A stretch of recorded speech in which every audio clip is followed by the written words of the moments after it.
Today is an interesting challenge, and it's as follows. I'm inviting you to think of your butterflies, to think of those things that really scare you about the future. I'm not talking about the big things like failing a business, which is too generic. I'm talking about more specifically.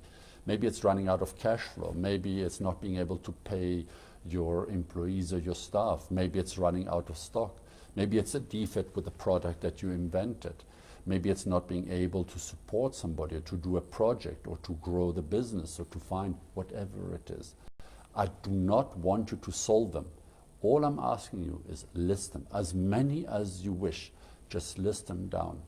You'll be amazed how over the next couple of days, few weeks, maybe even a couple of months, just the fact that you acknowledge them will start getting your brain, your phenomenal brain and innovative spirit kicking in and looking at how to address these butterflies.